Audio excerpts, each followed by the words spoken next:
Welcome, one and all, to the on-air programming voted most hated by the outrage junkies. Boy, am I proud of that. The Triggered Tribe, intellectuals masquerading as human minds.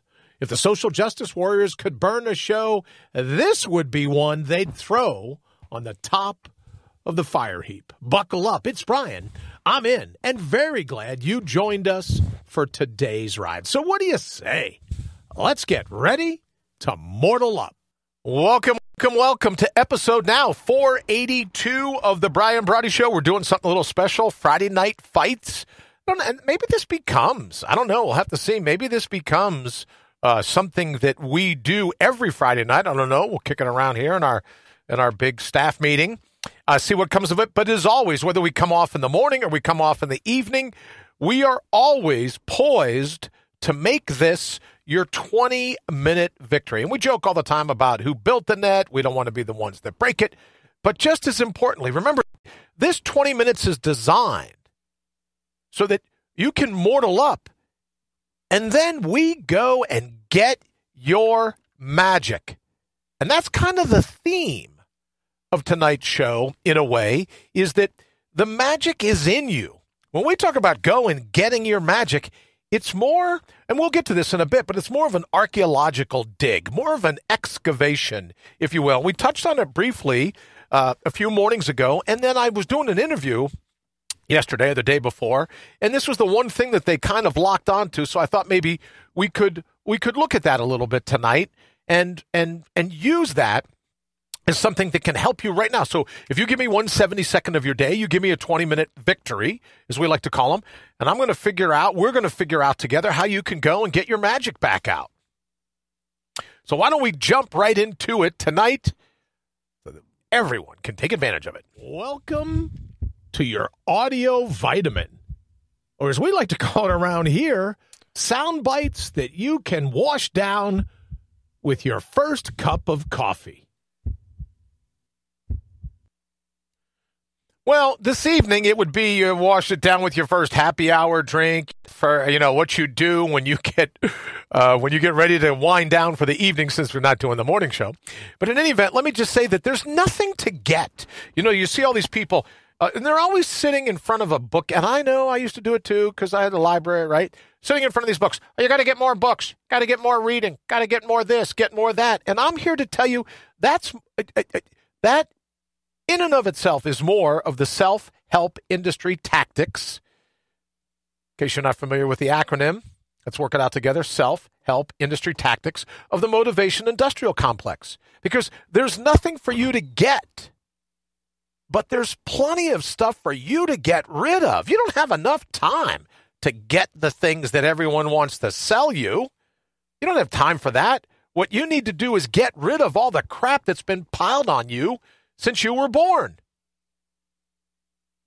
And that's why today, in terms of the thumbnail, in terms of the logo, I want you to look at it this way. It's an archaeological dig. It's an excavation, if you will. It's your individual ancient history. Just your individual ancient history. Don't have to go back any further than when you were a little one. And I say at times, that we like to think of ourselves here at the show as a rescue thinker, that others may thrive, right? So imagine this is a search and rescue mission. This is a rescue swimmer mission where you're in a little bit of trouble. You find your life, you wake up, you find your life overrun with binge thinking, right? All those thoughts, all the trials and tribulations that have been piled on you since you were little, the sense of shame and guilt and fear and apathy and all the rest of this. Well, we got to go in and get that back out. That's why I say it's like an archaeological dig.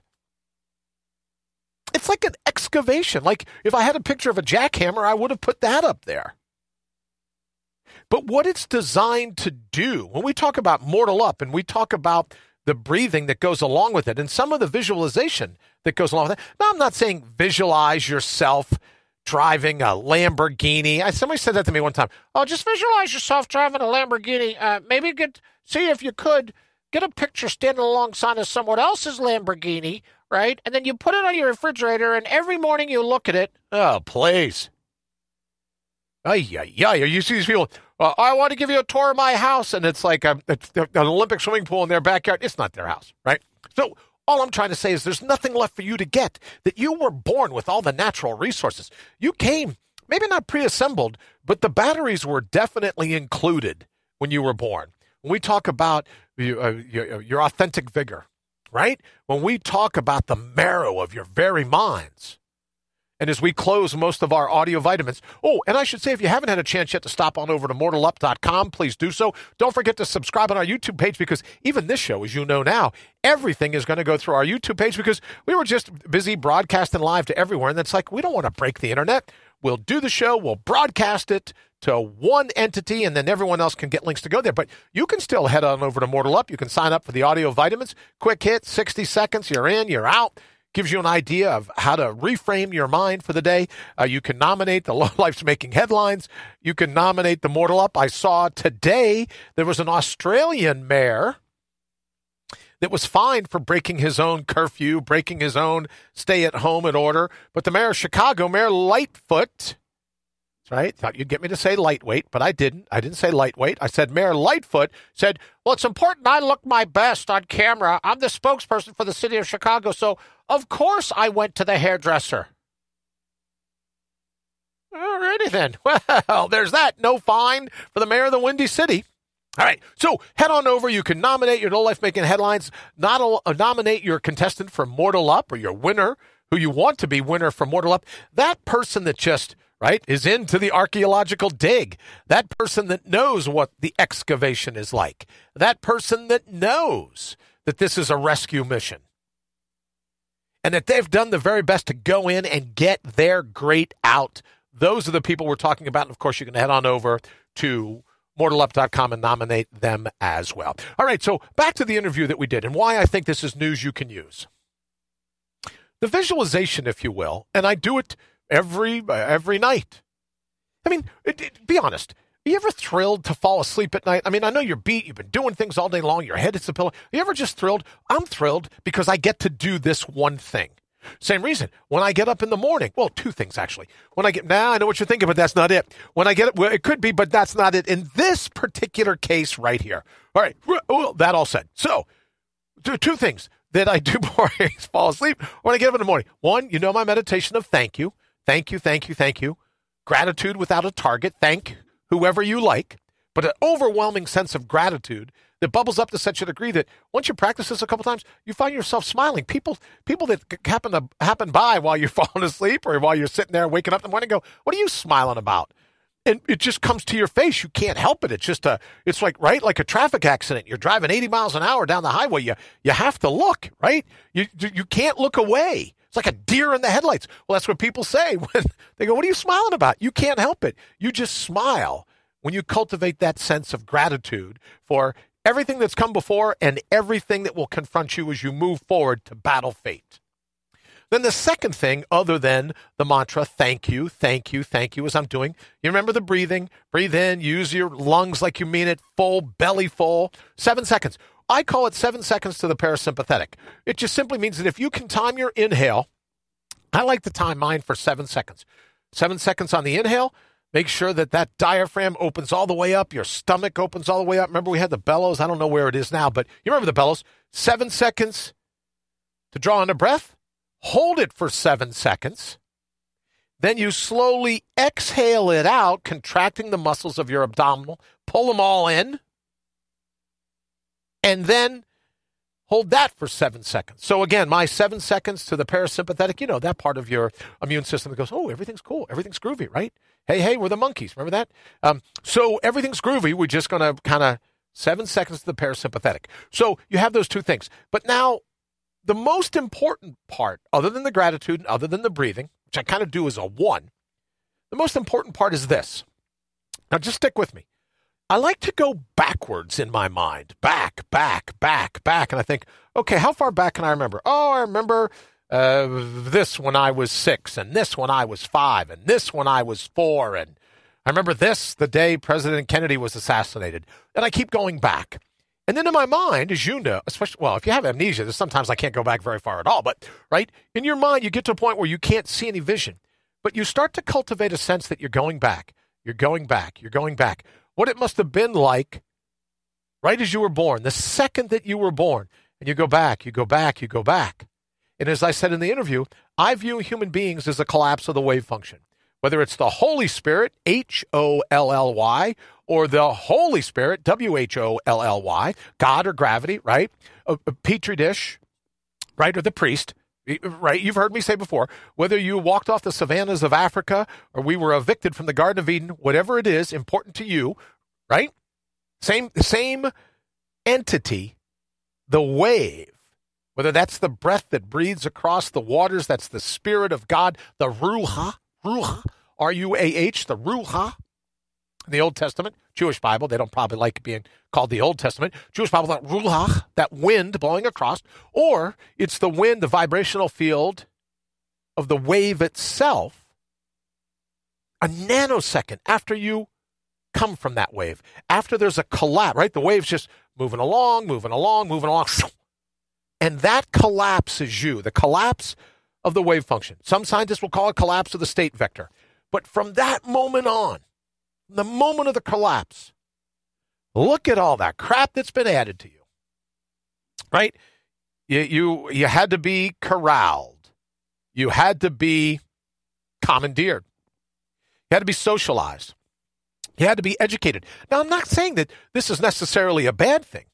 What I'm simply saying is just to get control of you when you were little. Let me tell you one thing about this stay-at-home order. Someone said, well, I saw a post on the internet the other day, on Facebook, I think it was, saying, well, now that you're home with your kids, how's, are you reincorporating timeouts into your day? Well, I go, I'm most certainly reincorporating timeouts, but they keep finding me. It's like they can echolocate. They're like bats, right? Not those kind of bats, but bats. They can sniff me out. So, yeah, I don't think timeout's going very well.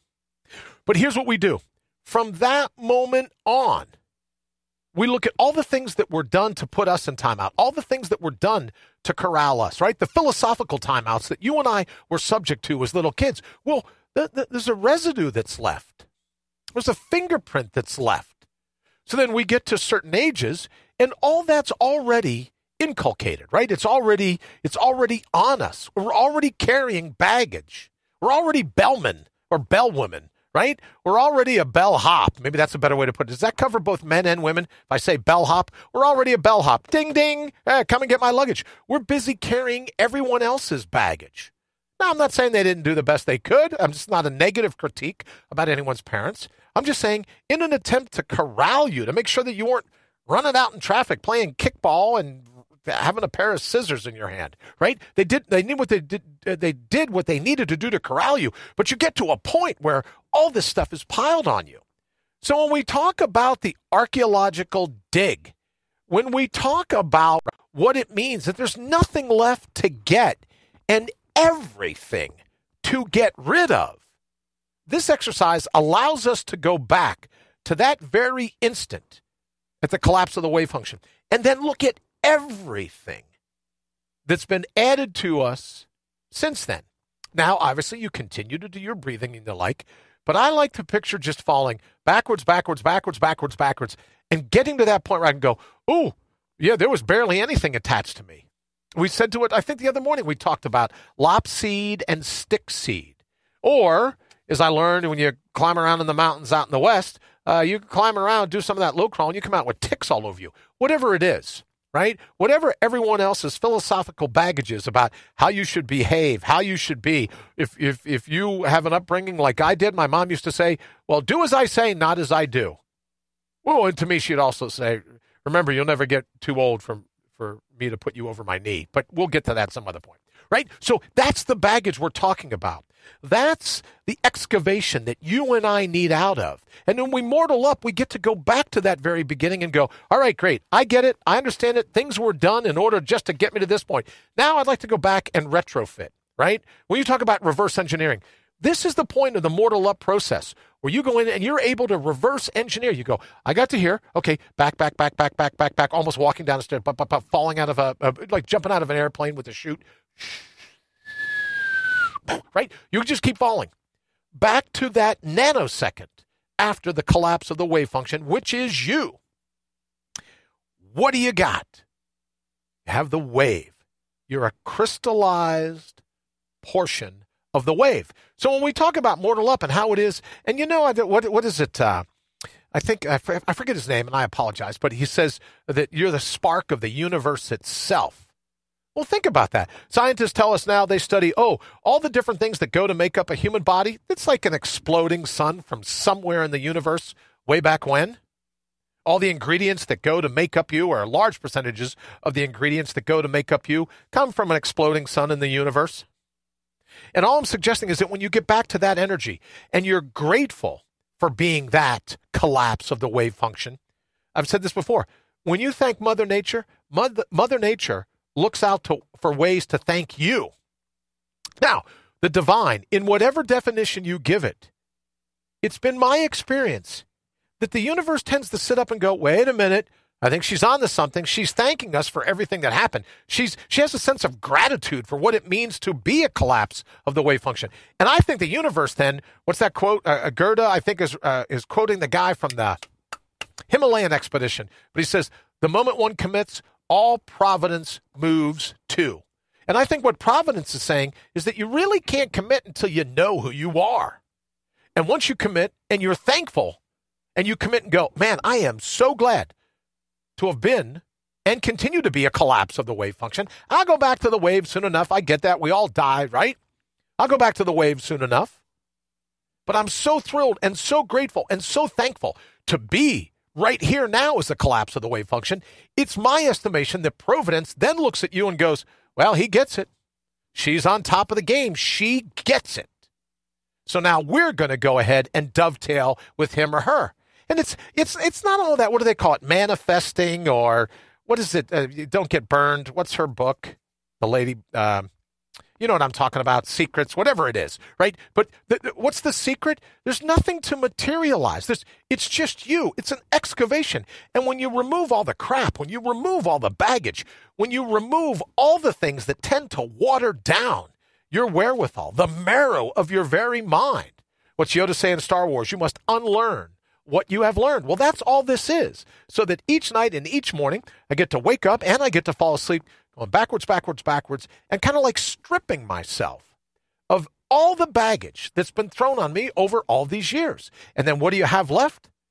Your ability to mortal up. What do we say all the time? There's no way to ricochet like ricocheting at rock bottom. That the human back was built for the corner, right? Our backs were built for up against the wall. And that's the beauty of it. That when we mortal up and we thankfully recognize what we are pre-baggage, right? Before all this, it's like being in an avalanche, right? Well, we're just using the beaker, the transponder to get to you buried in all of this snow. That's when your ability to mortal up comes. And I think Providence sits up, takes notice, and goes, holy crap, they know what's going on. Let's get in the fight with them. Let's get in and help them. Let's make sure fate doesn't pull them down. All right, we got to get ready to get out of here. Sorry I missed the Lowlifes Making Headlines for tonight. We'll do that Monday morning, bright and early. But I just wanted you to know up until that point that if there's anything we can do for you, please reach out over to mortalup.com, and we'll do whatever we can to help. Have an absolutely fantastic weekend. And look, here's the thing you can be most excited about. You don't need to get anything. You just need to get rid of all kinds of stuff so that you can be the badass you've always been. Stealing a phrase from Jen Sincero. I think is her name who wrote the book Badass. All right, we're going to go ahead and get out of here. Thank you so very much. Have an absolutely fantastic weekend. Oh, and if I could ask, would you mind heading over to YouTube, subscribing to our YouTube channel?